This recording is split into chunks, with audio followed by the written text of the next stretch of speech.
All right, good evening. It's 5:35, and I will call the Planning Commission hearing for Wednesday, March 28th, 2018 to order. We have, here we go. We have 2 items on the agenda tonight. Is that still correct, gentlemen? Yes? Okay. Items with an asterisk are items that the Planning Commission will make recommendations to Municipal Council on. Items without an asterisk, we make decision on. And before we get started this evening, we'll have a prayer and the Pledge of Allegiance, and Mr. Rowan will lead the prayer, Mr. Anderson the pledge. Our Father in heaven, we give thanks that we have the opportunity to meet tonight as a Planning Commission and as a community. We pray as we discuss the items on our agenda tonight that we might have a civil conversation. We pray that we might be able to think about how these items will impact those who live here, and that we might be able to make wise decisions about those items. We give thanks for the great community in which we live, for the opportunities that we have to develop our talents and to form friendships and relationships with those in our community that enrich our lives. We give thanks for the beauty that surrounds us. We pray that we might do all that we can to preserve and protect that beauty, and we offer this prayer in the name of Jesus Christ. Amen. Amen. Please rise and repeat the pledge with me. I pledge allegiance to the flag of the United States of America and to the republic for which it stands, one nation, under God, indivisible, with liberty and justice for all.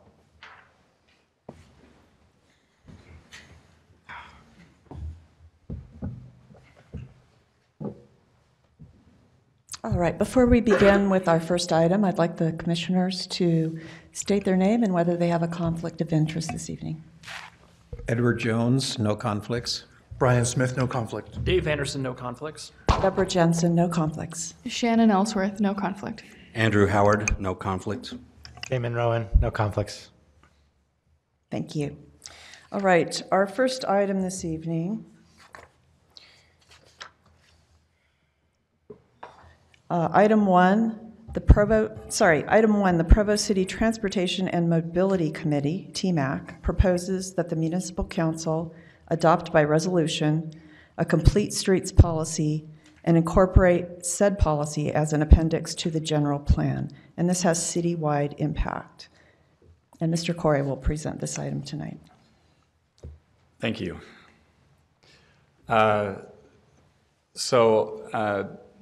As a point of order, before really getting into my presentation, I thought I would cover the essence of the staff report. The initial staff report that was sent to you shows a recommendation to have you recommend approval at this time. Since publishing the staff report, and each of you should have received a copy of a memo from us that was sent a couple days later, since publishing the staff report, that some additional concerns have been raised that previously had not been vetted through the process. And so at this time, and in hopes that additional comments and things that are received tonight will have sufficient time to be worked through and staff to consider, and basically just some continuation of the discussion, we are asking that you continue the item again tonight. That being said, of the comments that we have received so far regarding this particular application, a lot of them center around what we feel are some misunderstandings about what a complete streets policy is really intended to do. And so I just wanted to cover really briefly before we get into any of the discussion You may remember these two slides from about a month ago was the first time that you saw this item. I just wanted to cover what a complete street policy is really intended to be and what complete streets is not. So the first, what it is it's really a policy decision. It's not a mandate for immediate change. It's really a high-level direction, and what's more important of it is probably the vision that it sets. The idea is that a policy is the beginning, really, of the process, not the end of the process. So the policy is intended to drive additional changes or compliance with the policy, okay? It's not actually making those changes, it's setting the vision and direction for what those changes would occur. And really considering the fact that it's high level, it's intended to have really long-term results. It's really looking a long ways out. And like I said, it's not this mandate for immediate change because it's looking so far out. It's not saying that although our vision might be for a particular thing to occur, that thing's not going to occur tomorrow or even in the next day, right? It's the direction that the city will go. So the second slide, just identifying a complete street policy is not. This is probably more important than identifying what it is because this is where a lot of the misconception is.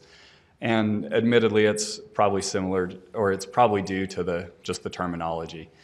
But just to be clear, a complete streets policy is not a design prescription. And what I mean by that is it's not a standard street cross-section.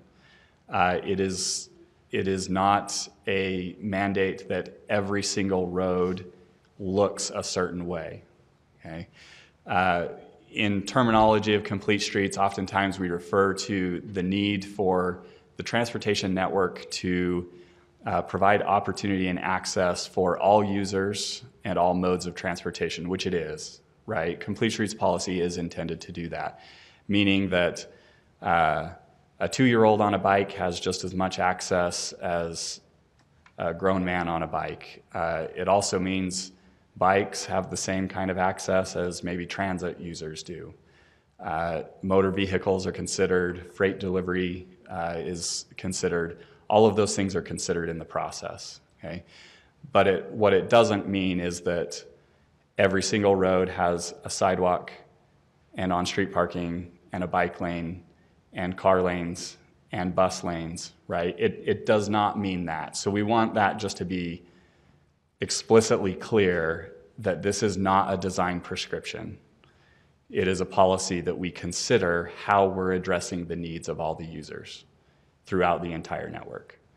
So that being said, I think the staff report probably outlines much more detail. You've received the comments that came in from Public Works. I'll leave it at that, but I just wanted to make that one point very, very clear before we begin this discussion. Thank you. Okay, commissioners, do you have any questions for staff at this time or any comments, discussion? Madam Chairman, will we be hearing from a TMAC advisor during this process? I don't know. Council, committee member or anyone like that from TMAC? Not today, and I don't see any in the audience. I think their intent is they provided, so TMAC is the ones who drafted this language that's in front of you. They spent about a year and almost 3 months drafting the language in public meetings themselves. And I think basically at this point they've passed it on now with their recommendation. Fair enough. Any other comments for questions for staff? I have Ms. Rowan? I don't know if, when would be the most appropriate time to do this. I mean, in terms of the comments that we've received from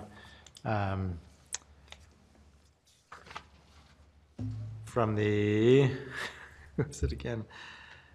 Public Works, sorry. I don't know if there's been any additional conversation between you and Public Works about some of these comments that would allow you, put you in a position to provide some additional insight onto, so I'm just looking, for example, at their very first, circle around the policy. Consideration should be taken for complete streets to be a program rather than a policy. This may create more flexibility and comprehensive approach to complete streets and may help avoid issues among departments. So there's clearly a concern with Public Works about the term policy. It's hard for me to imagine a concern given the way you've just described policy. So I don't know if you have anything to say about the difference between a program. I mean, that feels like it's a program as something without any teeth whatsoever to me. Are there other examples of programs that they're advising? So I have lots of questions about that, and I don't know if you're the best one to raise those questions with, or if Public Works is here and we could raise them with them, or if there's another opportunity to raise questions. But just a lot of these kind of suggestions or comments just raise a lot of additional questions for me that I would love to talk about at some point. I don't know if tonight's the time to do that or not. Yeah, and unfortunately, I don't see anyone from Public Works here, and I feel like it would probably be premature for me to provide response to you. I think that's in large part why we're asking for a continuance, is so we can have those conversations so that I'm not providing you a false impression of what's intended. Okay. So maybe for our later conversation then, I would love to, as we consider what happens after we continue, I would love to have a conversation with Public Works and be able to ask, additional conversations about some of these kind of concerns that they're raising, or questions or comments for further clarification. Anyways. Yeah, I will make a comment on that as well. Policy, for me, policy is derived from a vision, and the policy then informs future decision-making, whether that's writing the ordinance, deciding how you're going to implement it, deciding who's going to be responsible for it. So when I hear the word program to me personally conjures up more of a set of steps we've already made, not a broad overreaching policy for the purpose of complete streets, but program starts getting into the weeds of how it's going to happen. And that's my understanding. So I don't know if it's a misunderstanding between Public Works and planning, just semantics, or if there's something more to that. Yeah, I mean, the concept of a program suggests a lot less flexibility to me. Yeah, it sounds like policy. they've decided how it's going to happen. And they're saying that program would, provide more flexibility. So yeah, I would love to have a conversation about some of these. They're a bit hard for me to read throughout. Some of them are clear, but lots of them raise additional conversations for me, or the need for additional conversations. Do we want to go ahead with public input at this point? And we can always circle back and, okay. All right, thank you, commissioners. All right, are there any neighborhood chairs here this evening who would like to speak to this item? If so, please come forward and state your name and affiliation.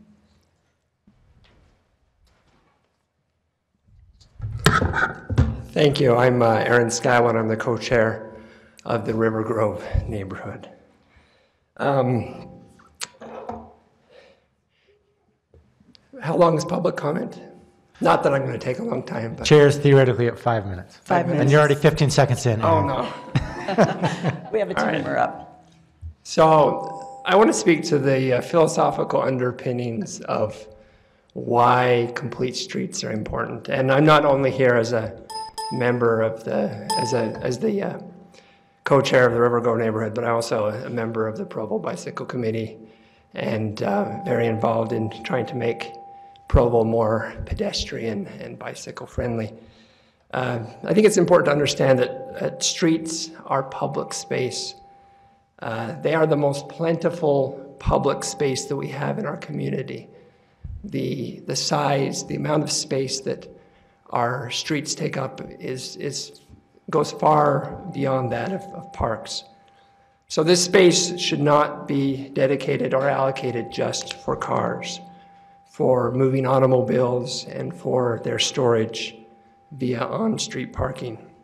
This space, this public right-of-way, should accommodate a variety of forms of mobility and should reflect how people in a 21st century urban environment want to move around. Perhaps not all streets should need to be complete, as Austin has pointed out, but on many we should accommodate many different modes of transportation and create an efficient and safe network for people to get around from one place to another. As our land use is changing here in Provo, and I think you as the Planning Commission recognize that, it is time that we adopted transportation policies, and I think a policy is important. Do not let what has been proposed be watered down. We need to adopt transportation policies and practices that reflect the way that people want to move around, that are not autocentric, and that are much more sustainable. Complete streets make that possible by restoring a balance to our city that make it safe and convenient to walk, to bike, to take transit, and to move in other ways than just by the automobile. At its core, complete streets are about quality of life. This is a quality of life issue. How we design or redesign our streets, this public space, will either enhance or degrade our quality of life. So I urge you as planning commissioners, and by extension, the City Council, to support a robust complete streets policy that establishes standards and benchmarks that Public Works and Community Development and other city departments must adhere to as they plan, as they design, as they redesign our streets and our community. I think this is a very important step to making Provo an even better place to live, to work, and to move around. Thank you. Thank you.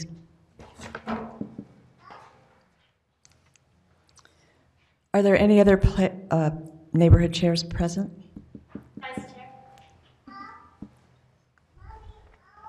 Hi, I'm Susan Kruger-Barber. I'm the Joaquin Neighborhood Vice Chair, which is right downtown. Just today, completely unrelated to this, I got a phone call from a very concerned neighbor about using the streets in our neighborhood and how dangerous it is, and she feels like she's risking her life every day taking her grandchildren around our neighborhood. We have a lot of streets that we share. I can't think of the word right now. Commuter streets in downtown and in our neighborhood, and they act kind of as walls, breaking up the complete, I'd even say complete neighborhood feeling of that we need. And I've been feeling a lot of weight and emotion in the last 2 weeks regarding two children in the downtown neighborhoods being run over. One on Center Street at 2nd North, and one by the crossing to North Park and the Park and Rec Center, who was killed. The other child, although they were run over by the front and back tires, just has to wear a brace, a 10-year-old and a 15-year-old. I think we can't water down this. I feel we need a place for pedestrians of all sizes, a place for bikes, for wheelchairs, we need mobility, especially in my neighborhood, the densest neighborhood in the entirety of Utah, with the most pedestrians walking to campus, to the duck pond. So For me, it's a crucial thing that needs to pass. The quality of life is essential too. We need places for all, and we need neighborhood-friendly places, and we need streets where we don't have to worry about our children being hit. I heard about a child being hit, and my son was missing, who was walking in that area, who was the same age as that child who was killed. I don't want to live with that constant fear. Drivers are using cell phones now. We need to create streets that make them feel not that they can do this. We need to make them uncomfortable so they feel very aware of where they're driving, so that they're looking for my children crossing the street so my child can walk to the rec center and to the public Provo Library. Thank you so much. Thank you. Madam Chair, can we have the volume turned down so we're not feeding back? Also, just a note, if any of you have your microphones on while they're speaking, it will create some feedback, so. That's what it is, yeah. Would you? Yeah, my name is Eric Chase. I'm the vice chair in the North Park neighborhood here in Provo. I also just wanted to voice my strong support for the Complete Streets program, as especially the central neighborhoods, but all neighborhoods in Provo. As we become more of an urban center, it's more and more important for us to make accommodations for all the people that are using our roads and our public space, as Mr. Scablin said. And so I just wanted to speak and say that I strongly support this. And it's not just, people talk a lot about children because they're the most vulnerable, but a complete streets policy like this will protect all the people in the neighborhood, whether they're young or old or healthy. You know, we have too many accidents on our streets because they're designed only for automobile traffic and not for all the other users that are using those streets. So thank you for considering this, and I strongly support it. Thank you. Are there any other neighborhood chairs present this evening who would like to speak to the item? If not, I would invite members of the public who would like to speak to this item to please come forward, state your name and your affiliation. And we're hoping that we hear from all of you this evening. It's an important issue. I'm Chris Wiltsey from the Mazer neighborhood. I'm chair of the bike committee. I also work in public works in another city, and I want to say this as gently as possible, but oftentimes policies like this get undermined or diluted because people's careers or their priorities outside of the safety of a community are prioritized. So anytime a policy like this is being de-emphasized, it's because traffic flow is being emphasized. And part of that is because sometimes there are internal pressures or external pressures. Citizens will call in and complain that it takes them a long time to get somewhere. But is that really something that we want to be considering if I have to exchange 5 extra minutes to get somewhere, or a kid who recently died, him still being alive, what am I going to choose, right? So I think we really need to have this policy in place in our city so that we are, number one, promoting the safety of our residents, but also sending the message of what we actually care about, that we don't care about just cars. We care about people. That's what a complete streets policy means. It means we care about people. We don't care about convenience. And that's what I'd like to say. Thanks. Thank you.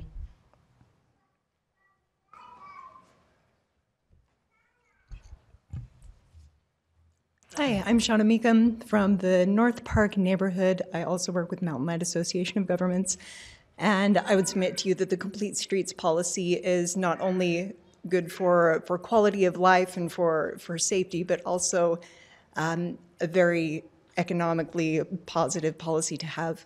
If you think about our roads, like Aaron said, we have so many of them, we have so much space, and you've all heard hopefully are the metaphor of the container, and you have various sizes of rocks that you can fit inside that container, and that takes up whatever amount of space that you have. Right now we have all these mid-sized rocks, which are our vehicles in this container, and that's what we plan for. We have some people walking or biking. You could envision those as pebbles or sand. But if we plan better, we can fill that container, really use our capacity better with getting people off the roads in vehicles for shorter trips and getting them walking and biking. And also in this, there's a section for freight, taking freight into consideration, which is going to be a huge part of our future with all the Amazon deliveries and whatnot we receive. So yes, as you're weighing this, safety, people, quality of life, also economic viability, I think Provo is the right size, we're at the right place, it's a wonderful community, and I think they're ready for this policy. Thank you. Thank you.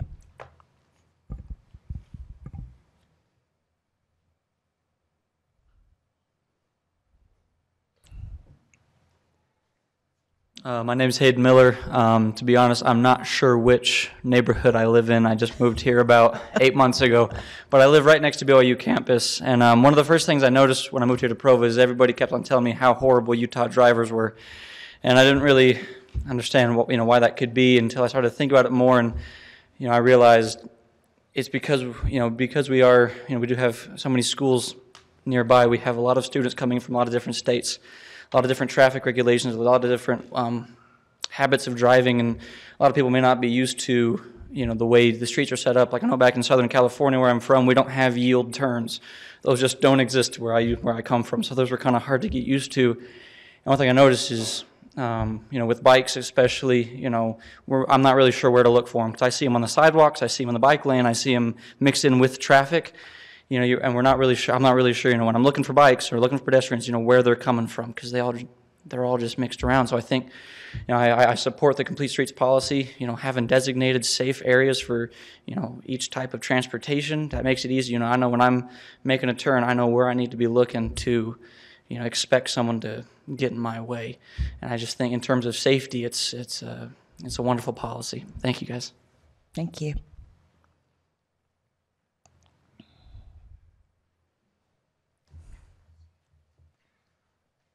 Hi, I'm Christina Catron, and I live in Provost South. I didn't really plan what I was going to say, but I've just started, I'm definitely in support of this policy or program.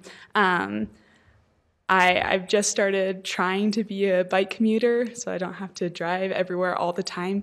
And it's interesting, even just the first time I did it, there's this, I live Provost South, there's this nice little bike trail, and then all of a sudden it ends, and then I have to go on the street, and there's these huge shoulders, but they're full of little rocks, and I'm not very good at changing bike tires yet, so I don't want to pump my bike. It's just like he was just saying, right? I can go on this trail, and then I have to go into the middle of traffic, and then everybody's turning right, so I have to stop my bike in the middle of the road because I'm not quite strong and fast enough to just go with the flow of traffic. And it would be great to have that consideration and finish these sidewalks and have places where people can ride their bikes so they don't have to drive everywhere. I think it's a shame that, last summer we, I don't know what it was exactly, but we painted the street on 500 North and we made it really beautiful and complete. And then, you could never tell what might have happened, but if it could have prevented a death, then would it have been worth it? And it's a little discouraging to think every month in the bike committee, we're trying to push these things to make everybody's lives better, and we get pushback from the city or from the engineering department or whatever it is. So I am definitely in support of that, and I just also wanted to say that it does make economic sense. My friends and I a couple different times have biked down to the different main streets in Springville and Smash Fork and Provo, and every time we patronize businesses that we never even would have noticed if we had just been driving. And it was really fun, and at least Springville's is really pretty. Spanish Forks could use some work, but no. But Provo's is the best, definitely. But yeah, when you're on a bike, you notice things and you stop in places. And I just mean that Spanish Fork needs some more bike racks. That's all I'm saying. Anyway, so I definitely support this, and thank you for considering it. Thank you. Hi, my name's Stuart Withers. I live in the North Timpview neighborhood, and I'm on the Provo Bicycle Committee. I'm here to voice my support for a complete streets policy. When I first moved to Provo, I only had my bicycle. I didn't have a car yet, and there was a lot of times where I was not sure where it was safe for me to ride. And there's a lot of streets and roads where I felt very unsafe at times. Granted, I felt safer than I was when I was riding a bike in Africa, but I definitely felt with the traffic there. But there was definitely a lot of concern. And oftentimes, one of the main dangers that I feel from cars is when they're speeding excessively, and also when I'm too close to them physically. And, you know, for too long, we've tried to emphasize slowing down cars by posted speed limit signs and, you know, cops pulling people over and writing tickets, when really how the road is designed has a bigger effect on speed than anything else. Oftentimes when I do drive a vehicle, I find myself going faster than what is the posted speed limit, just because that road is designed for me to go faster. And I start to realize, oh, this is not good. People often, there's a term called risk homeostasis, where, you know, people have a certain level of acceptable risk. And so when a road is really wide and open and they don't have to worry about pedestrians and bikes, they start to feel comfortable driving faster. That's something that I notice when I drive. And when I'm on a bicycle, I notice cars going really fast, and it scares me at times. And by having a complete streets policy, you know, I'm hopeful that we'll have space to separate me, so that way when I'm riding a bike, I don't feel like I'm going to get clipped by a mirror and go careening into a ditch. And also that hopefully by changing the road design, that when the cars do pass by me, they're going much slower. Like even without a bike lane, I feel safer on Center Street where the cars are going slow than I do on even some other places that do have bike lanes, just because the cars are going so fast. I just wanted to voice my concern that, you know, this will be a great way to slow cars down that'll be more effective. Complete streets, I believe, will be more effective at slowing down cars than posted speed limit signs and enforcement. Thank you. Thank you.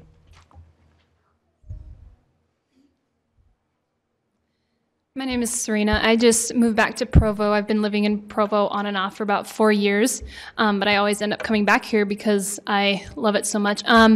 I just want to put a plug in just to take the perspective of how important to the economy pedestrian access is. I used to go dancing pretty regularly, almost every week, in a venue on Center Street that was in Enlighten Cafe, and the managers of that venue, of that weekly dance, just recently changed it in the past few months, and I had no idea because I'd moved away. But they changed it to a dance studio up in Orem off of State Street, and one, it took me 45 minutes to find, and two, I got there and there was nobody there because it's completely set off from the street, and the way State Street is set up, as we know, there's not a lot of pedestrian access. It's just tons of businesses on either side with like 5 lanes. And I went there once. Actually, I think I went there 1.5 times, half because I paid, and then I got so discouraged that I left. But anyway, but I know from my community, from the dance community, that no one wants to go to that dance anymore. At least none of my friends, because they feel like it's inaccessible, and there's no ambiance, which is not necessarily relevant. But I firmly believe that one of the reasons that things like that, businesses like that, aren't flourishing is because people can't access them, they can't see them from the street, they can't get there by foot. And so if we're talking about economic barriers and maybe some of the objections that maybe some economic leaders in the community might have, I I would suggest to emphasize to them that, hey, you know, this could be good for you. The more people walk around, the more income you're going to have. I mean, the businesses that are in Center Street in Provo on Center Street are flourishing, whereas off of University Avenue, where all that construction is, they've all died off. Lolo's has died off. The Dollar Theater has died off. I don't know how the rock climbing gym is doing, but everything along that side, except for maybe Cafe Rio, has just died, and it's because there's so much construction there that people don't really want to walk around. They barely even want to drive past it. So anyway, I just wanted to put in that perspective to maybe as a kind of counter argument, like, hey, actually, this could help the economy if someone is wavering on the whole, that I need more than just the safety reason to support this. Thanks.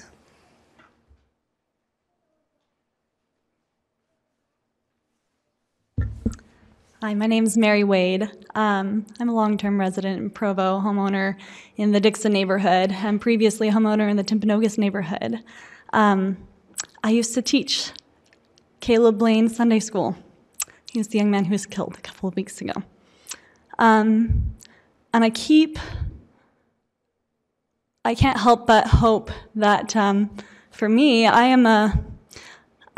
we're a bicycling family. My daughter is almost 8, and she rides her bike to school every day, unless it's below 20 degrees out.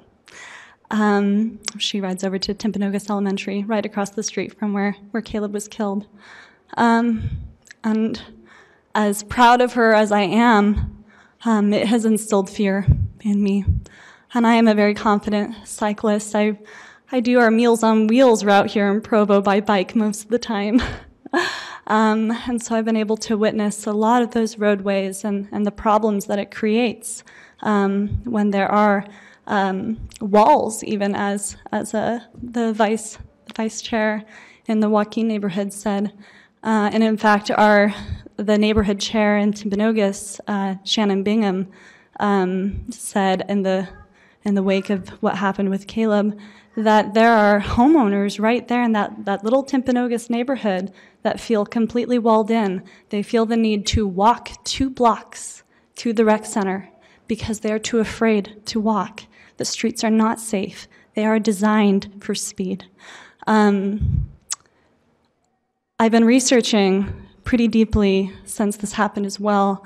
Last summer, Deseret News did a report about the right-of-way and how that's often, pedestrians take that for granted and kind of get themselves killed.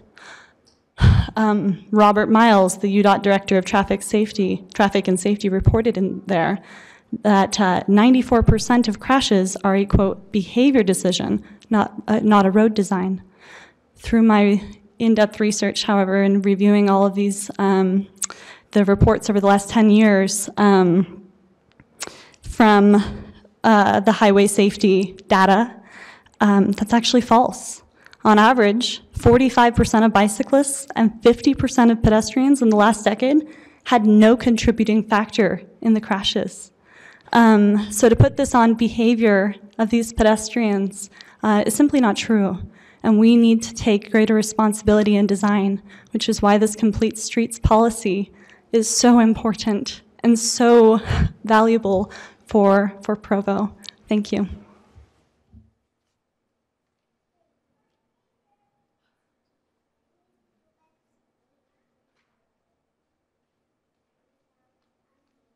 Hi, I'm Heather Scabland. I live in the Franklin neighborhood, just about 5 blocks from here.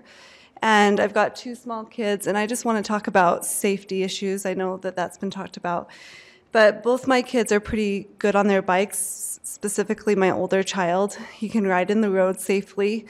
But there's a lot of times I don't feel safe because although we have some streets that feel safe and they have either bike lanes or they're safe for cyclists, they often there's not connecting streets that are safe. So we can get to certain places safely, like the rec center, but we have more difficulty getting to the library safely. So I just want to encourage the idea of complete streets in terms of connecting what we have going on for us in Provo positively. I think we've come a long ways. just continuing to progress, make progress, and make our streets more complete. The other thing I wanted to talk about is 500 South, which I live on, and Freedom Boulevard. We've had at least 2 wrecks in that intersection in the last few weeks. One was a semi-trailer, truck ran into it, and I don't remember, the other one was a van and something else. So we've had multiple accidents in that intersection, and it's an absolute nightmare during busy times of the day to try to cross that street either on both. I mean, I try to cross it on, try to turn onto it in my car, which is frightening, but also with my kids trying to cross that street on Freedom Boulevard or trying to bike across that street. So I just want to talk specifically about that street. And we have been hoping to do a pilot project on 500 South to try to do something similar as was done on 500 North, and try to narrow that street and make it safer. So thank you for your time.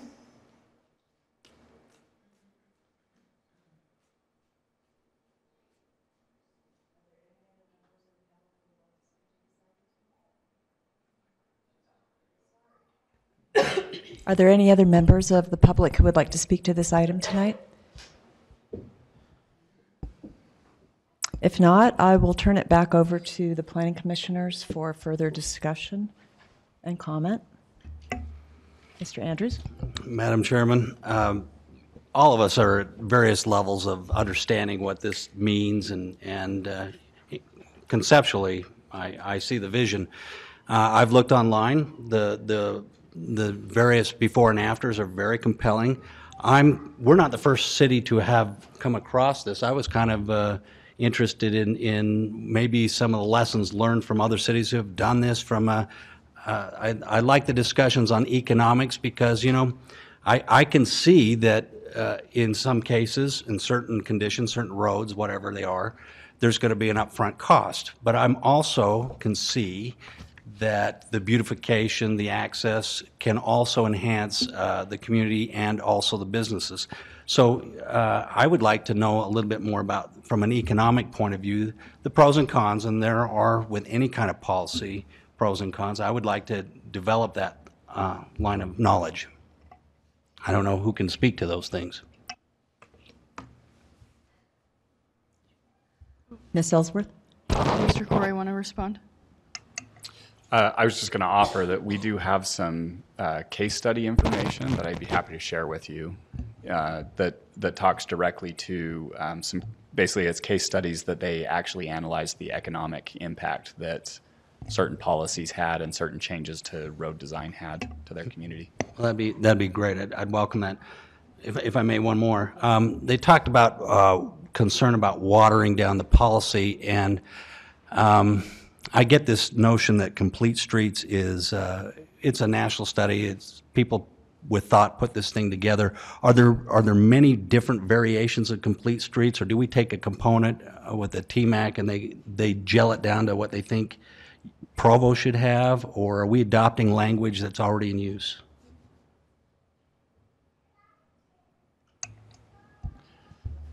I'm trying to think. I want to make sure that I understand your question. From a higher level, there's a number of different ways that policy can become adopted.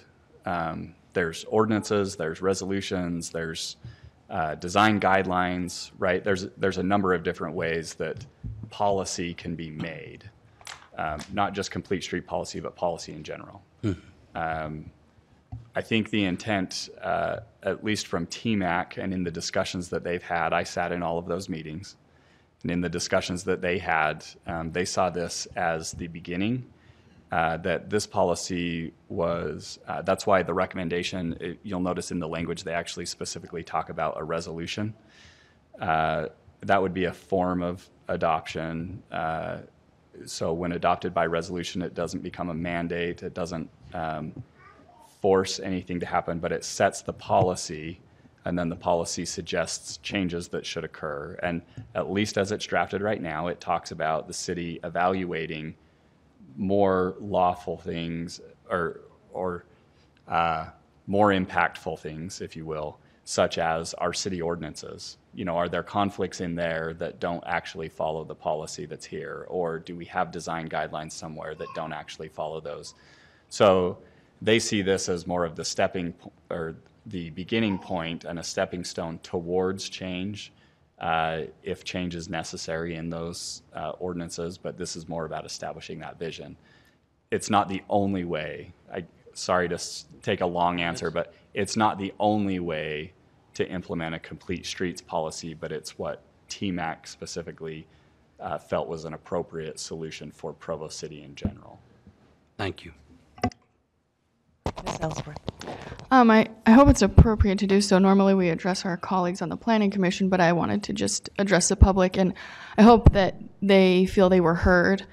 We've had similar discussions to what you've said tonight. We all feel that safety is a high priority, and there's some very passionate views in favor of this on the Planning Commission.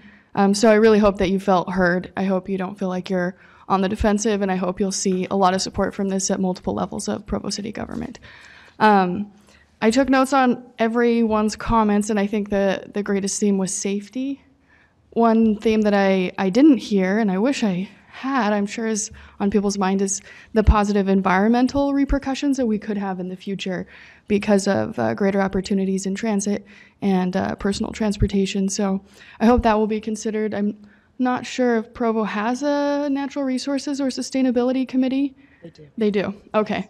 And have they interfaced with this policy, program, et cetera, at all? Well, I don't believe the policy has been taken to the Sustainability Committee yet. Okay. And I don't know if that's appropriate or not, but... It's a good idea. We Okay. should do that. And then my third comment would be that, as Mr. Corey stated earlier, this just isn't a silver bullet for safety. As important as safety is, it's just not going to solve all of our problems. We do need police enforcement. We do need posted road signs. We do need people to stop texting and driving. So yeah, I'm positive that this will turn out to be something fantastic for our community on multiple, in multiple sectors, and safety and environmental. But let's just manage our expectations that this won't be a silver bullet. Thank you. Mr. Anderson? Yeah, I really appreciate the need to develop great policy on issues, but I don't think any of us are at this point really thinking about it from that perspective. Rather, we want to see changes, right? We want to see things happen, stuff that we can touch and feel and enjoy, a different feel to how we can get around in Provo. And I'm a little bit, I'm worried more than a little bit about the amount of unity that it's going to take among people that influence the different decisions that get made as maybe a development's getting reviewed, or as people are contemplating how to change some component of our transportation network, a street that needs to be upgraded, overlaid, or changed, or different things like that. There are a lot of different people that weigh in an organization like Provo City on those types of things. And if there's not fairly broad buy-in to the concept of making decisions based on a particular context and particular needs versus just what we have in, maybe a manual someplace, then I'm worried that even if this policy is a great piece of work, it's not going to do what I think we'd like to see it do. Not to speak for anybody, but so to that end, I'll throw that out for staff. I don't know how perhaps to engage maybe the different departments that have a very direct role to play in the concept of complete streets. I know that an effort's been made to do that. We have some comments that have been provided by Public Works, and I think they touch on a few issues that certainly are worth additional attention. And I don't mean to single them out. I appreciate that they've shared concerns that they have. But just as I look through their comments, I interpret the tone of them to be, we don't want to change. And that, again, for me, worries me at the policy making stage, because I think that's going to continue to be a roadblock and could result in this all being for really very little effect in the end. Mr. Smith. That point was my point exactly. And I'm glad that there's an opportunity to table this, because I would love to hear specifically from groups, Public Works, Engineering, and others that would be feeding into this policy in the future, and where they could, where they see the rubs are, if there are, whether they're perceived or real, and really see some, maybe in a study session or something like that, really hear some information directly from those groups to this actual presentation from the TMAC, and what that could look like and their interaction with it down the road. Because to Dave's point, otherwise there's the potential of having it being watered down in the future if it's not adopted by across all groups. Yes. I think for me, I think the most important slide is the one that's on the screen right now, of what the complete streets policy is not. And I would hope that we not look upon this as a firm, rigid set of rules and guidelines. This should not say the speed limit shall be X, and it shouldn't tie the hands of the engineering professional in the city. Although the complete streets policy may set forth certain guidelines, there will be a place where there needs to be an exception, and we need to follow the advice of the trained professional. Traffic engineering is not black magic; it's a science, and we have qualified engineers in the city, and I think we should make sure that the policy does not tie their hands and restrict them from doing what they know is best from their expertise, if there needs to be an exception. Thank you. Mr. Rowan? I actually feel quite the opposite, Mr. Jones. And I think that there's a really telling comment, and it's going to build on what Mr. Anderson and Mr. Smith have already said. On page, let's see, I think it's the second page of the document that we have with the comments from Public Works. There are street standards for rights-of-ways, widths, and design. Let me say, this is in response to number 3. Design will consider the comfort of all people in issues such as street design and width, desired operating speed, hierarchy of streets, mode balance, and connectivity. And then the comment is this: there are street standards for rights-of-way, widths, and design. This document should be consistent with current street design standards and street design standards policies. I think that's the most, for me, the most telling moment of conflict. I think what we're saying, we are trying to tie the hands of engineers with this policy. We are trying to say, we don't believe that the standards for rights-of-way, widths, and design that have been developed over the last 50 years or whatever are producing the results that we want. And we're saying we want to call into question the results or the claims that those street standards for rights-of-way, widths, and designs have produced. They have not produced safety for all people. They've produced safety, perhaps, though I think it's very questionable for automobiles, but they haven't produced safety for all people that live in the community. And we are calling into question the expertise that are based on those street standards for rights-of-way, widths, and design. I think that needs to be very clear. And what I see here, the skepticism that I think Mr. Anderson pointed out, is a resistance to any different way of thinking, any different way of thinking about street standards for rights-of-way, widths, and design. And I think that based on the comments we've heard here, based on professional expertise that have been developed independent of the expertise that have produced these standards, that we have the right to call that into question. What I see here is a defense of codes as they've always been. And that has not produced results that I want in my city. And so I think we need to be very clear that that's what this policy is asking for. And I think it's risk, that there's a risk for the exact reasons that Mr. Anderson pointed out. But I think what we're saying is we want to change those standards. There are other standards, as this document points out. There are other standards in places like, where is it enumerated? Is it? Oh, there we are.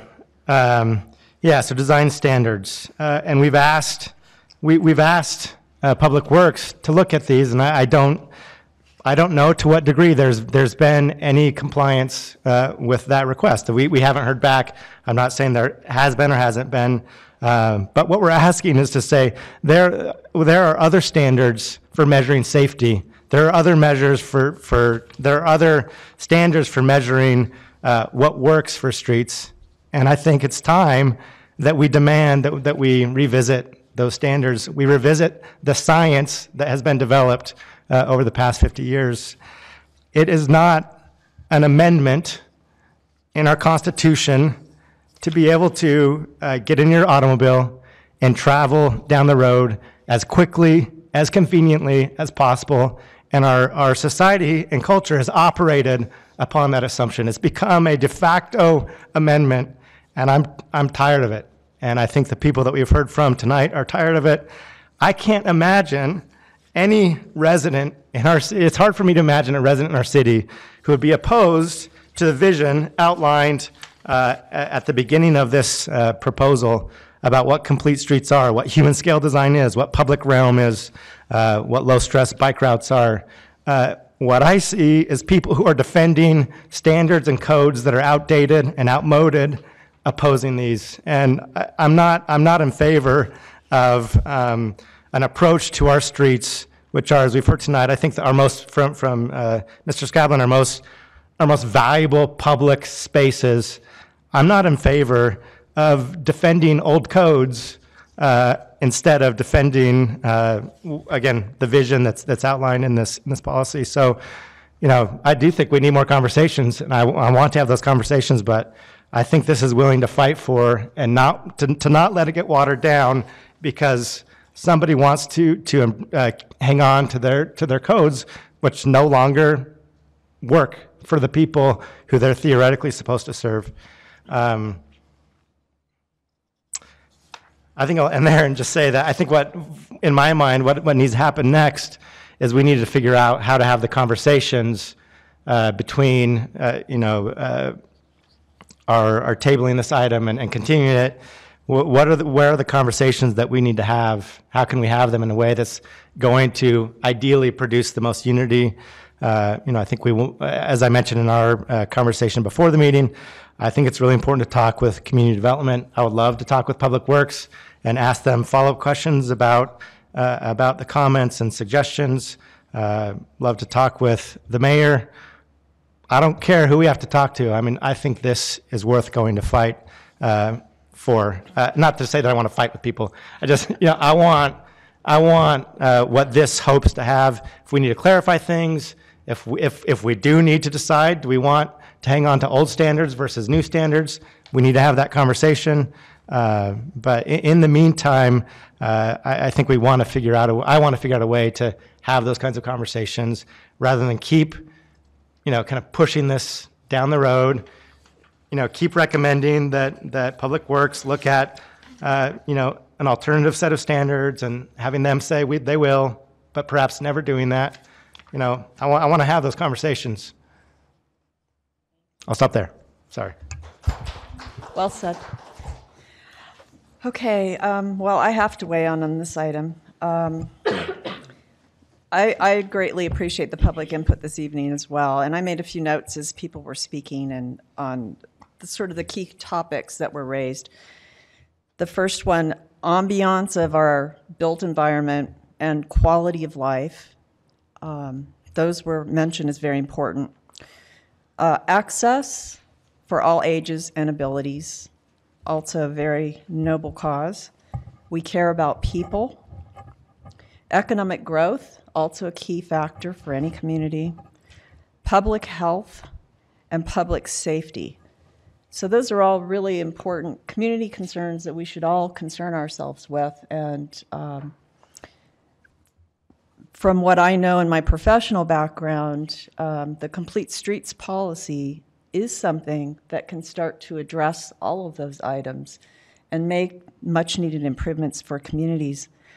Building on what Mr. Anderson mentioned, and I was a little hesitant whether I should even mention it, but my initial reaction to the report that came from Public Works, or the markups from the suggested language, was dismay. It was very negative in tone. I felt that they were, this is a fundamental change in thinking about how we design our built environment, or our public right-of-ways and our public space, and how it should be used.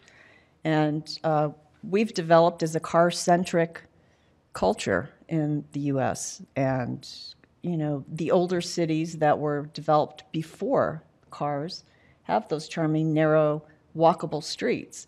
And we've been all about, since the 50s, after World War II, building for the automobile and building everywhere for the automobile.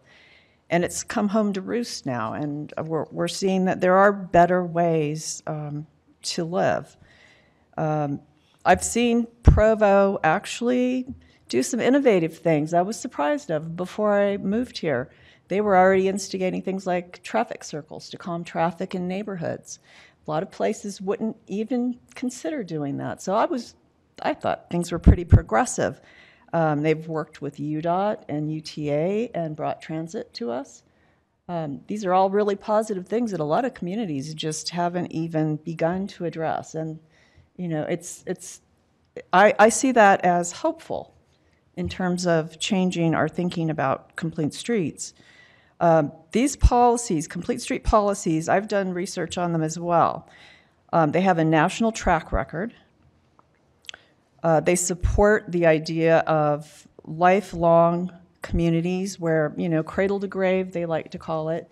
It makes the city accessible for all. The actual standards were supported by ITE, the International Transportation Engineers, and also the Federal Highway Administration, and they collaborated to write these guidelines for the Congress for the New Urbanism. And that was in 2005. So this is not something that has been invented by uninformed transportation experts. It is nationally recognized, and many cities across the country have adopted them. And some states, the state of Florida is in the process of adopting complete streets for the entire state because they had so many pedestrian fatalities. Really serious problem with that. There are many case studies across the nation, and they include also implementation methods depending on the conditions in your city and the lessons learned from that. It will improve the appearance and functionality of our streets and public infrastructure, and that, of course, has huge impact on our economy as well as our quality of life. One of the biggest things that I'm concerned about is we're expanding public transportation. We have BRT and Front Runner. There was talk at the Transportation Summit last week about tracks, and those are all fantastic. I'm in support of that as transportation alternatives. However, how we access those facilities, it defeats the purpose of providing transit if you have to drive to access it. And if the environment to get to transit is not conducive to using it, we're investing a lot of public money in transportation technology. And if we don't support it by designing our urban realm to encourage ridership and use, then we're going to look back and say, wow, why isn't anybody using the BRT or the tracks or the Front Runner? And that is, that's a key issue even in Salt Lake right now. They're looking at ways to complete the first and last mile of how do you get to transit. One of the other really important things I think about complete streets that I respond to is that it's context driven. So they're not trying to say that, as this example of what it's not, they're not trying to prescribe how every street should be designed or built. It's very important that the context be different for downtown Provo or the ITOD district, where you have ready access to transportation, you have shopping environments, you have a cultural environment. It's very important that be germane to the land uses that are occurring, the intensity of land use that's occurring. And just as an anecdote, I was actually in Santa Monica yesterday, just for the day. And I grew up in Los Angeles, a very car-centric environment. And Santa Monica used to be just, another car-centric place. And I was on Wilshire Boulevard, about Wilshire and 4th, so about 4 blocks up from Ocean Avenue. And there's been a tremendous amount of redevelopment in downtown Santa Monica. If you haven't been there recently, there's a lot of ground level retail with residential above it. There's some larger medical complexes, but they've actually worked with streetscapes and whatnot to feed into that. There's transit coming into it. They even have adopted the Beverly Hills method of prioritizing pedestrians, because there are so many. It's sort of a park once and walk environment. So you park your car, clearly marked where to park. And I thought about Provo when I saw this. The signals come to a stop. They are obviously giving the pedestrians a chance to cross diagonally or across the street. So it's a clear statement that, yep, pedestrians are really important, and we're supporting them. There were bikes, a lot of people out on the streets. Of course, it was a beautiful day, too, but they have clearly adopted this kind of thinking about designing the their built infrastructure for transportation. And I would sincerely hope the City Council will educate themselves completely on this topic, look at some of the great case studies and see what the benefits are, not just to the citizens, but also to economic development in the long term. Sorry, that was kind of long, but it's an important topic to me. Mr. Jones, did you have a comment? No. Would it be appropriate then to have a conversation about what we hope happens after we continue this item tonight, and I think it what would to be recommend great. and how to best set up conversations? And I know we began this conversation in the pre-meeting, but it might be worth having, further conversation now as we were kind of being rushed out at the end. Any thoughts or ideas on that, commissioners? We've already talked about study session 2 weeks from tonight, so we'd have a little bit of time then to talk through maybe some things. I'd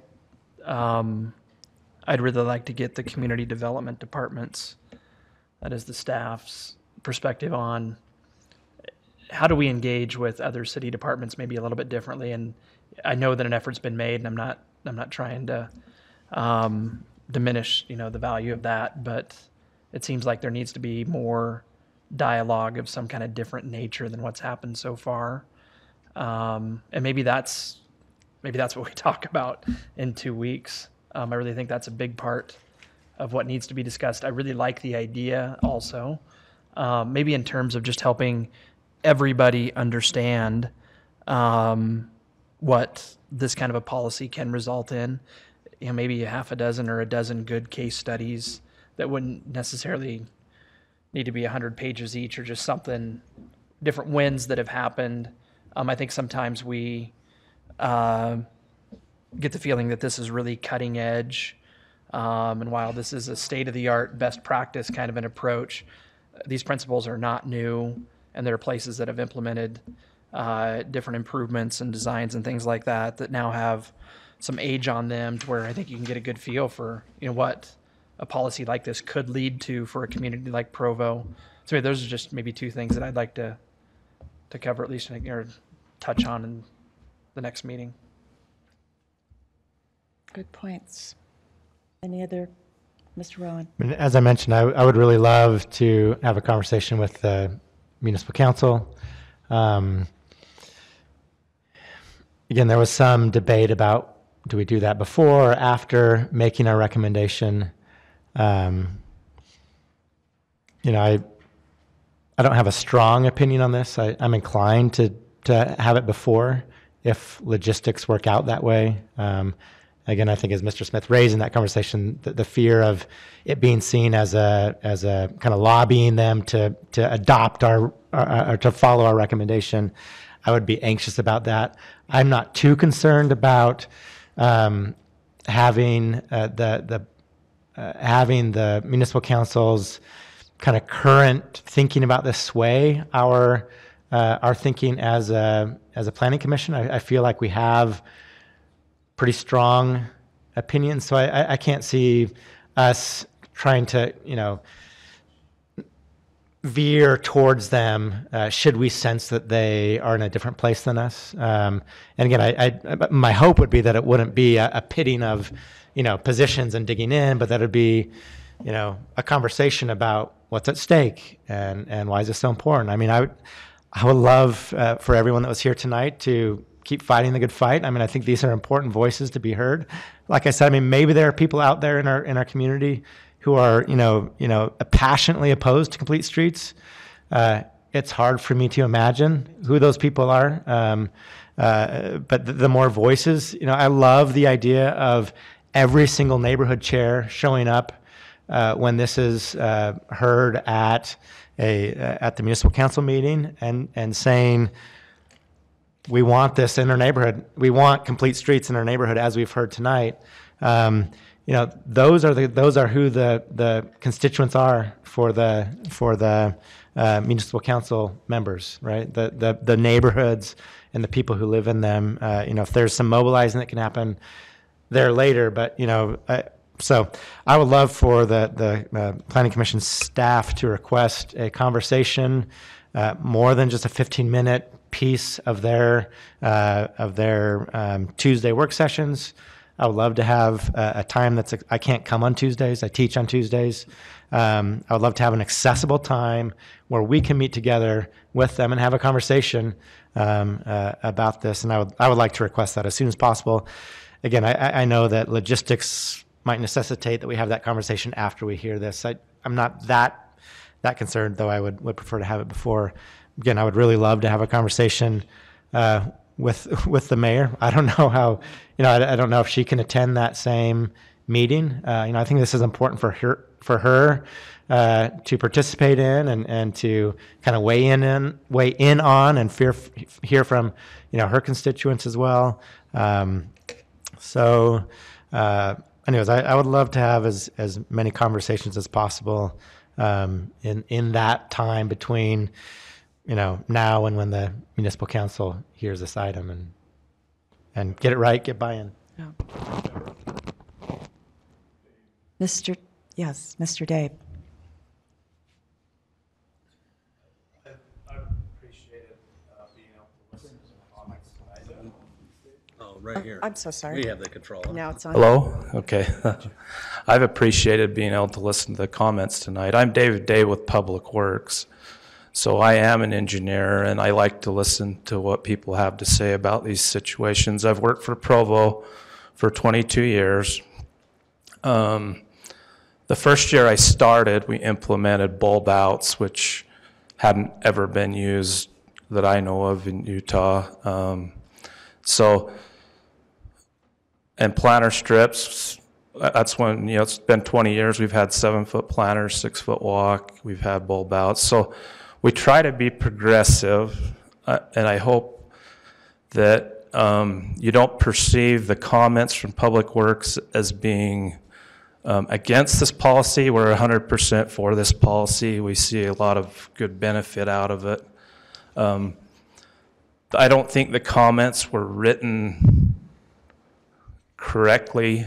They should have had like question marks, like for instance, on our existing street standards, what do we do with the ones we already have? Because right now, if a developer comes in and we say, you need to build this according to our standard, they do it. But if we say, okay, build it a complete street and you decide what width, we need to be able to tell them what that is. So I think we're thinking more of the numbers side of it and more detail than what the policy gives. And so I think we're looking a little bit beyond the policy. I don't really think there's anything wrong with the policy, and we're 100% in support of that. So hopefully you don't go away from this meeting thinking that we're like the adversary, because we're not. And it's been 20 years since we put in roundabouts. The first one was up by Seven Peaks. So, and we have about 20 of them in Provo right now. So we try to listen to people and implement things. Another interesting fact is that in the last 5 years, we put in 14 new miles of bike lanes. So, and I think that's probably has a lot to do with funding, because it's been 5 years since we put the UTF in place, and we've had more money to do more things. So it's kind of directly proportional to what you're able to do as the funding. And if you had any questions for me regarding comments that you've read or perceptions that you have, you could ask those of me now if you'd like. Well, I think we can assume that you're going to apply sound engineering practices if a streets policy were enacted. That we can count on. Yeah, and I think that we like the idea of being able to have a flexible cross section in a roadway. Our narrowest width for a road right now is 24 feet of asphalt, which gives you 27 from curb face to curb face. We actually had a narrower width, but fire wanted that width for their apparatus to be able to set up in the street. So we were kind of locked in, and that's our narrowest width. So yeah, there's give and take, but we have widths all the way from 24 up to 80 plus. So, and all of those have different elements of complete streets. We have pedestrian, planners, parking lanes, bike lanes, all of that accommodated in there. But I think we need to understand what everybody's idea of a complete street is, and maybe we give you all the building blocks of, what's a width of a bike lane and different things, and then you can tell us what you're wanting to see.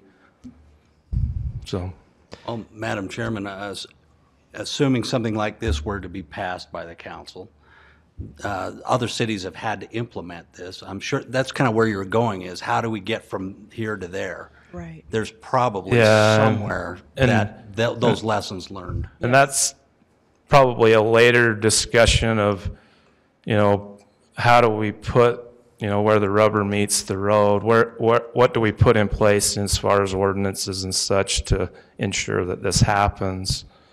This is kind of more of a broader, high level, this is policy, how do we implement that? But is that a later discussion? Or, it sounds to me like you're asking in some ways for both things. Like, we need to know what exactly you mean by this. It seems like that's where the case studies would be useful. And perhaps, setting up a conversation with Public Works where we can kind of just go through some of this, maybe at the next study meeting or something.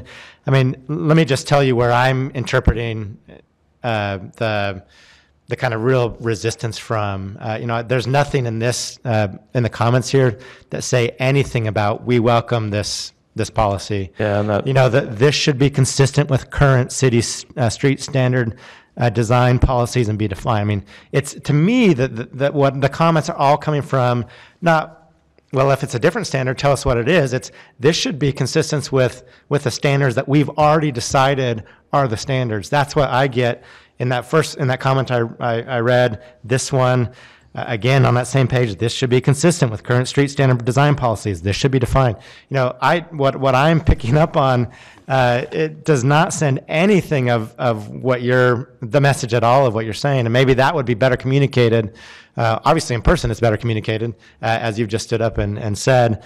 But maybe we can have a chance to kind of go through some of this and have some case studies in place, and say, you know, are you really willing to accept this different set of standards and policies that have been proven to be effective, have proven to provide different kinds of safety than the safety that seems to be at the heart of these current design standards, which in my mind haven't produced the kind of safety I want. You know, so it just feels to me like there's a commitment to a certain understanding of safety that I hear the public challenging, that I hear this Complete Streets policy challenging, and to hang on to that conception of safety that is at the heart of those current street standards seems just really counterproductive. So maybe in a conversation we could say, okay, these are the standards that we're talking about that envision safety in a radically different kind of way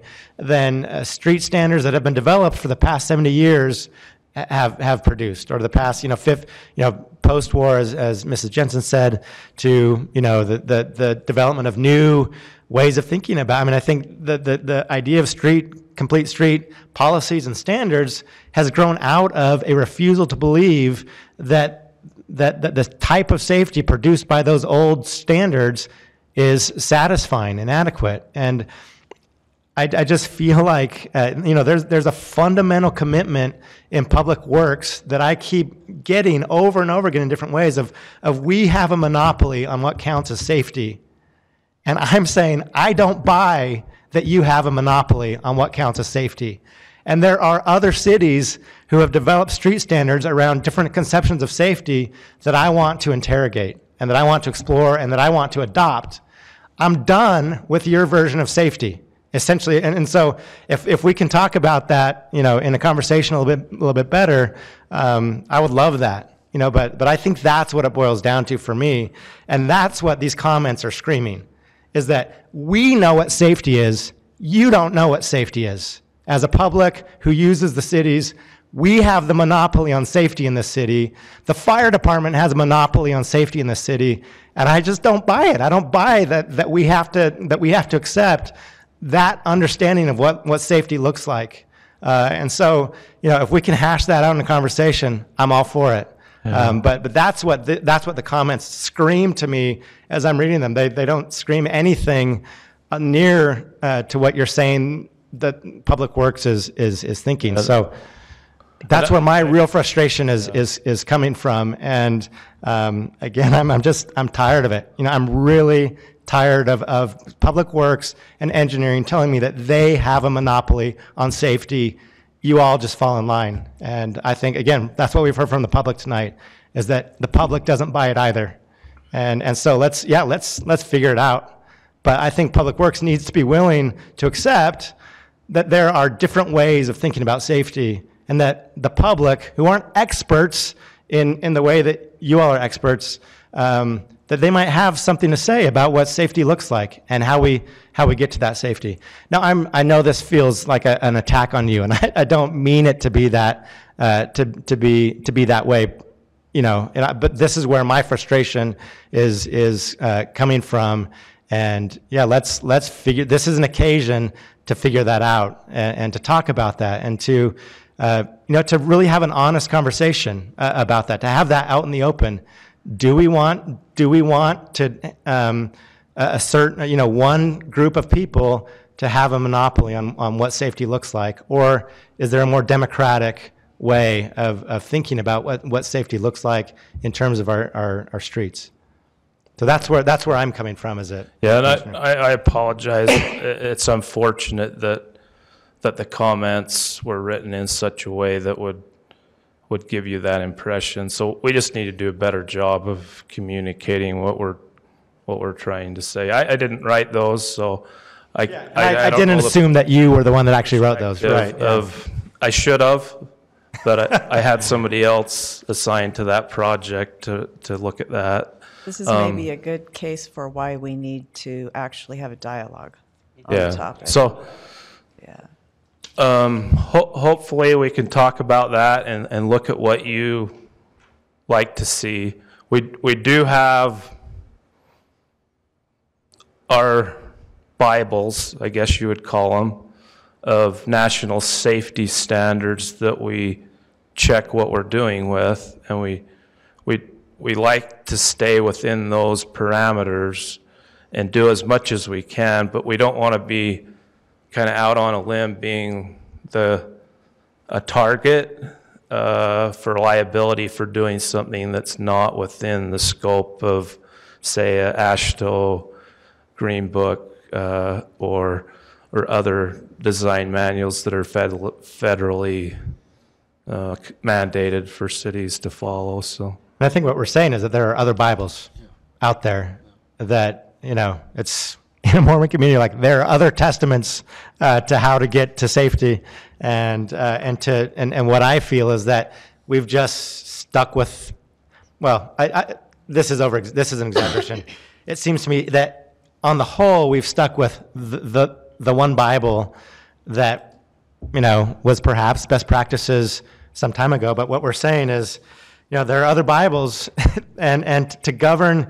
I understand the fear of liability, but we have a culture of a legal culture that has grown up around protecting a certain way of thinking about automobiles. Again, that I'm just done with. I'm done with the fact that someone who kills somebody while driving a car is not liable.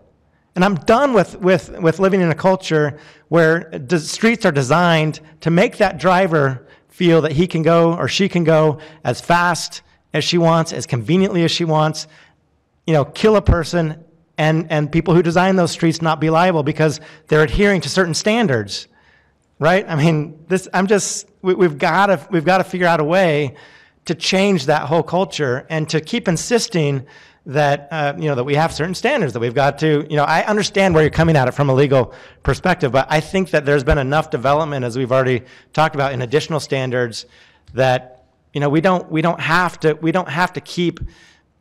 operate under the fear of liability in the way that we're operating under the fear of liability. I understand that the fear of liability will never go away to some degree, but that we can change the way that we inhabit that fear of liability by looking for different standards.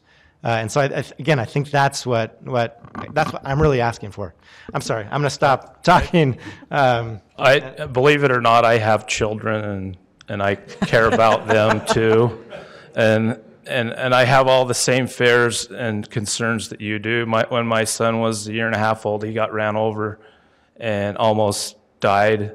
So I know where you're coming from. That's a fear that I've realized, when your child is teetering on life and death. And so hopefully you can have a little faith in me that I'm looking at all of those things as best I can to try to make our roads as safe as possible. We're always willing to look at better ways to do stuff. And I've tried to point out a few highlights of things where we've been kind of the front runner on different standards that we've implemented, and other cities had come to us and say, hey, what are you doing? And they've borrowed our standard, and who knows, we're willing to do that with other cities' standards. So whatever we come up with, as long as you folks approve it and the city council ratifies it and says this is what we're going to do, then we go out and we build it. In fact, that picture is a project that we're working on right now on Bulldog Boulevard that's a complete street. So that's something we're doing. So A lot of it depends on funding. A lot of our infrastructure in new subdivisions, if you were to go through those, it would look a lot different than the older areas, and maybe it's better or worse, I don't know. But we just don't have the funding to go to every street and retrofit it. We're doing Second East this year, part of it. Awesome. And hopefully we'll be able to look at that and say, is that what everyone wants? You know, it'll include traffic calming, bike lanes, all that sort of stuff. So hopefully we're headed in the right direction, and yes, we're willing to listen. So, Dave, is that a fear that you've heard in Public Works, that if this policy passes, there's going to be this huge cry from the public to come redo my street, to come rebuild my street in front of my house because my street doesn't meet this policy? Is there a budgetary fear that this is going to obligate the city to some incredible new spending that we don't have? Not from that extent, but there has been comments made that if we're going to implement this and every street has to be rebuilt, you know, that's an enormous amount of funding. So what we do currently in our practice is, as we're working on a road, we bring it up to ADA standards, which includes ramps and sidewalks. And then we look at all of the other features within the parameters of the project to be able to upgrade it as best we can. So one of the things that we routinely do is, if it's on a bike route, we paint bike lanes. Moving curbs and sidewalks is about $500,000 a block. So you can see how we can either overlay a bunch of roads so we don't get potholes, or we do one street and bring it into a more of a complete street standard. So to me, it would be good to have engineering and planning get together on this issue, because I perceive this as a huge stumbling block. Dave Decker this morning in pre-CRC was talking about all the money Fort Collins has that we don't have, and so my impression from that was that he thinks this is committing us to gobs of new dollars that we don't have, and I just don't think it's doing that. Yeah. So if we could sit down and talk through that, I think that could assuage a lot of fears that are being harbored out there. Yeah, and you know, some of those communities that have that complete street standard, like Fort Collins, they have, I don't know, what's the number, $40 million a year to spend on infrastructure. We have about $5 million.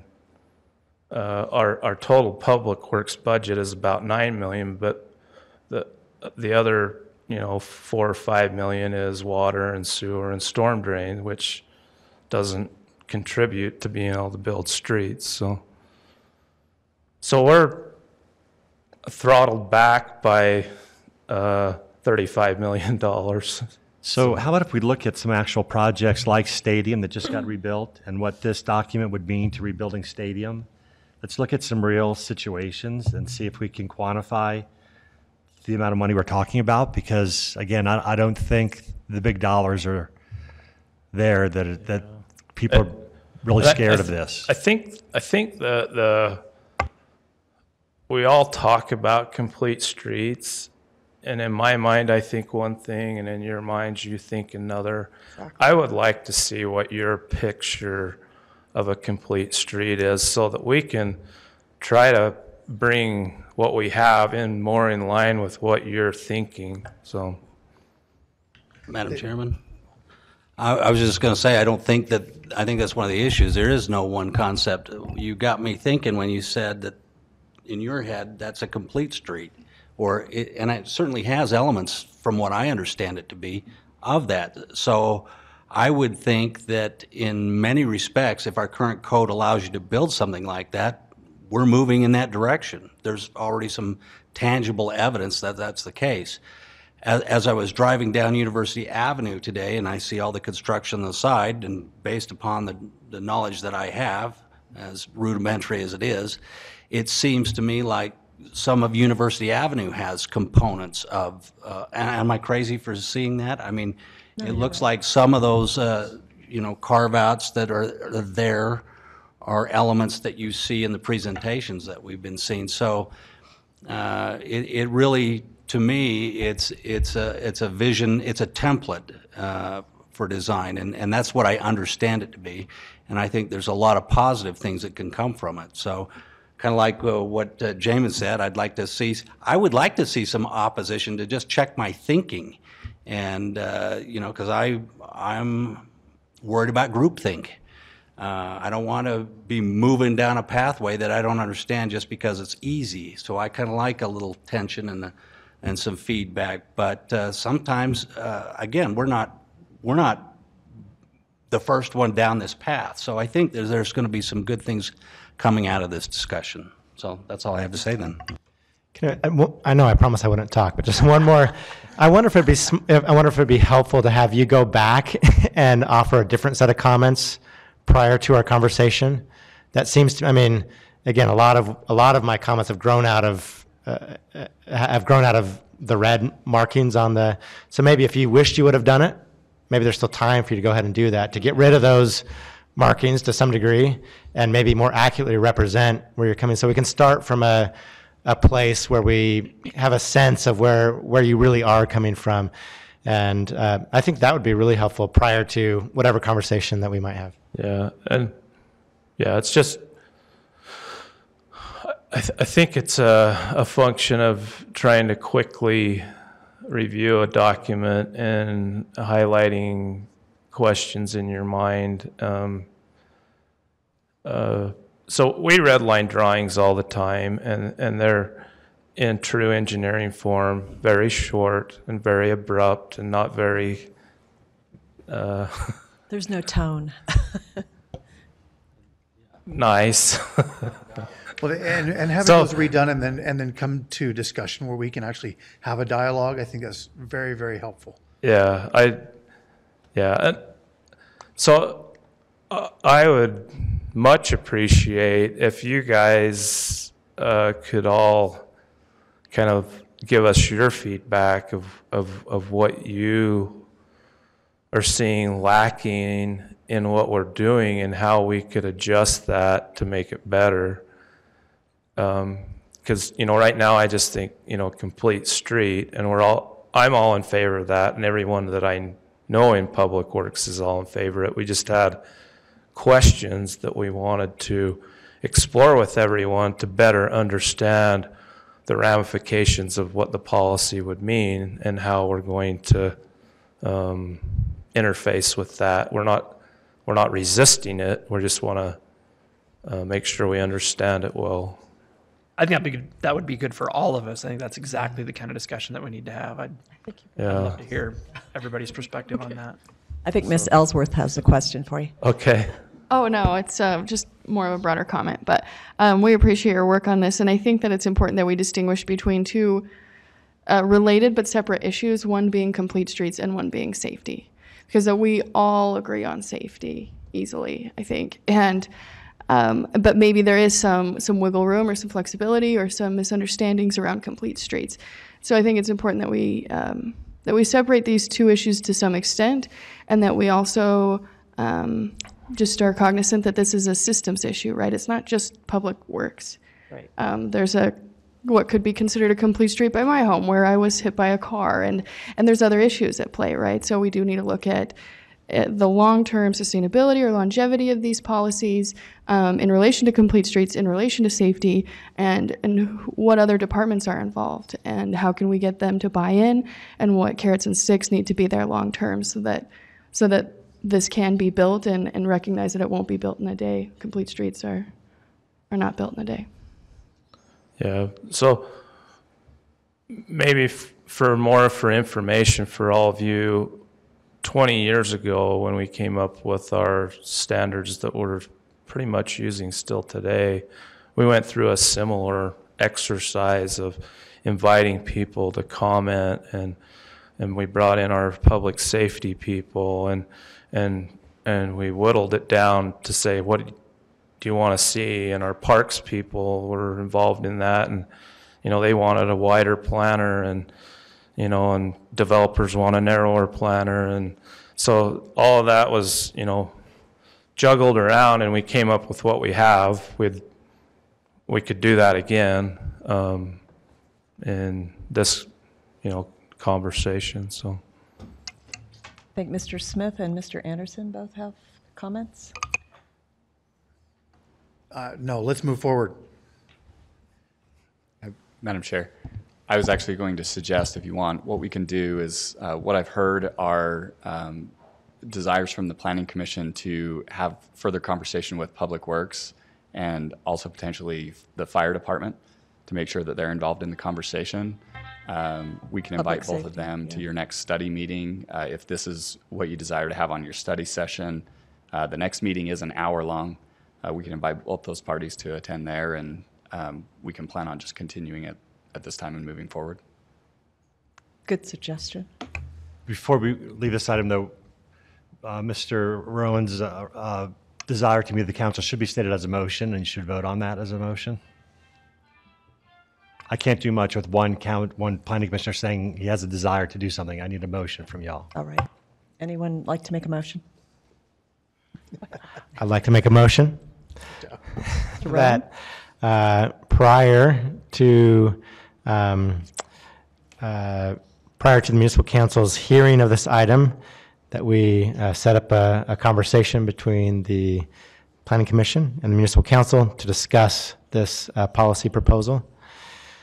In that motion, I'll state a preference to have that conversation before we hear this again, though it's not a strong preference. Do we have a second? I'll second that. Seconded by Mr. Smith. All those in favor of the motion? Aye. Aye. Any opposed? No. So it's passed unanimously as a motion to hold a meeting with municipal council and the planning commission prior to our next hearing on this item 1. Is that correct? Before we hear it again. Right. So just to be clear, in that motion, there wasn't a motion to continue. Right. Getting to that. So we'll do that one next. Mr. Anderson. I move that we continue the proposed complete streets policy, not to a date specific, but just to some point in the future when we're ready to have it back on an agenda. Second. Seconded by Mr. Smith. All those in favor? Aye. Aye. Any opposed? None opposed. So we'll continue this item, and that was a unanimous vote. Mr. Anderson? Madam Chair, thank you. I really appreciate Mr. Day's willingness to be the face of a department on a night when I probably would have just sat there, might have moved farther to the back there. But your comments and your perspective, I think, for me, will help me sleep a little bit better tonight, really. I mean, they help me put a few fears at ease, and I'm really looking forward to the discussion. So, Communication is super important, as we all know. All right, we have one more item on the agenda for this evening. Item 2 is a discussion regarding transitional standards for uses abutting residential zones found in Provo City Code Section 14.34.300. This item was simply put on the agenda in response to a question Mr. Anderson asked at the end of the last meeting. He asked specifically about the transitional requirements, and even, I think, mentioned the project on South State Street you recently voted on for a general plan amendment and a zone change for an apartment complex. So in most zones, this language is what applies. You'll see in the very first paragraph, the downtown zones, the last sentence of the first paragraph, the downtown zones are exempted. That's because they have their own transitional regulations written right into those zones. But anytime there's a development like is described in paragraph 1, we apply these transitional regs. There are projects around that you can see where they've taken effect. This is the development on the site of the old St. Francis Church, built by Provo Housing Authority. You see how this building height is different from that building height? That's because of the residential across the street. Okay. And then on the north side of the building, there's a change in building height because of this residential building. And that building was actually on property also owned by the Housing Authority, but it's a single family home, and it ended up being taken over by Habitat for Humanity and repurposed for their needs. And so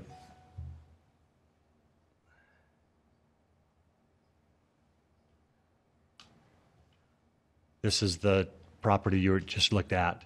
Now, the one that you asked about, there was not, that building on that project was allowed to be 4 stories here because of that commercial zone there. They did push the building far enough to the east that they met setback requirements for setback versus building height from that residential zone. But that's why they had a little playground, a little tot lot right there. I noticed that after I went back. Right, they pushed it that way because of that requirement. What specifically, just numerically, what is that setback requirement there? It's tied 1 to foot the- for every 2 feet of building height. Okay, so Right here. so a 40-foot building then would require a 20-foot setback, basically. Yeah, that's right. Okay.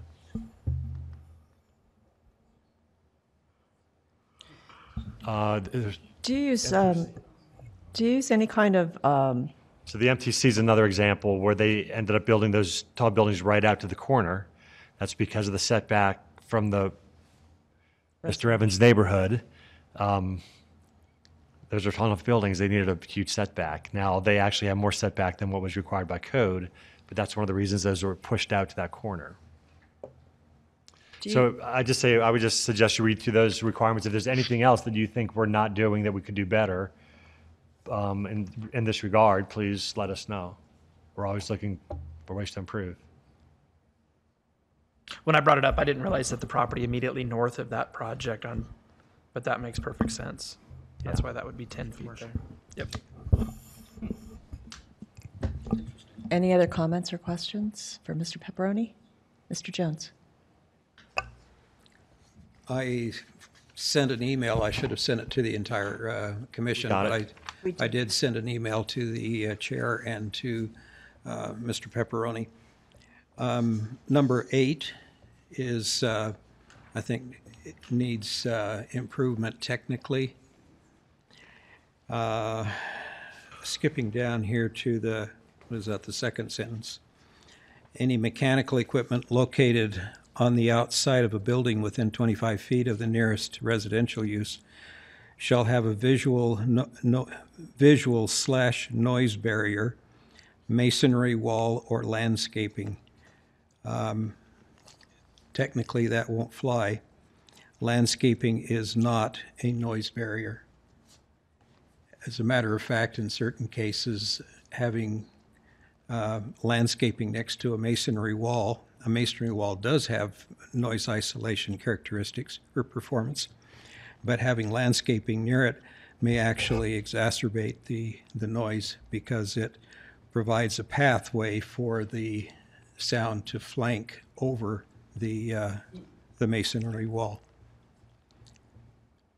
And then the next part of it says the masonry wall shall extend 1 foot above the equipment. That doesn't work. For example, if you can picture a 6-foot high chiller, which makes noise, and you have a 7-foot fence or masonry wall around it, and then you have a 2-story building. The 2-story building is easily going to, the second floor will easily look over that little 7-foot wall. So it's a matter of geometry that the masonry wall has to obstruct the pathway for sound, and it actually has to be more than just a sight line. It has to be higher than the sight line because of what we call diffraction. The sound will actually diffract over the barrier. So I'd be happy to forward your comments to the rest of the Planning Commission. We were going to discuss those in our staff meeting on Monday. Okay. Okay. It actually gave us a diagram and mathematical equations and all kinds of detail that planners aren't even used to. So, yeah, in the email I say, in a perfect world, this sort of thing would be designed by an acoustical engineer. But knowing how much an acoustical engineer charges per hour, I don't think the architect is going to go for that. I'll just comment that some jurisdictions use, in addition to setback requirements and buffering requirements, if it's changed in use, some also use an incline plane. So, for example, if the adjacent use is a one-story single-family residence, then an incline from point A to point B on the proposed building cannot exceed a certain percentage, so that there's not a huge scale and massing jump from one lot to another. So that's another method I've seen used. It's a little more complex, to calculate, but designers can certainly calculate that. thank you. Any other comments for staff tonight? Yeah, I appreciate that information. Yeah. I'm the one that brought it up. That's good topic. Like I said, makes perfect sense. Is this something we want to have public input on, or is this just a conversation? Just from my perspective, this was helpful. I'll go back and look through. Do we have a what they put motion to together, make but on this? I don't think we do. It's just a discussion. It's just a discussion item, so there's no motion.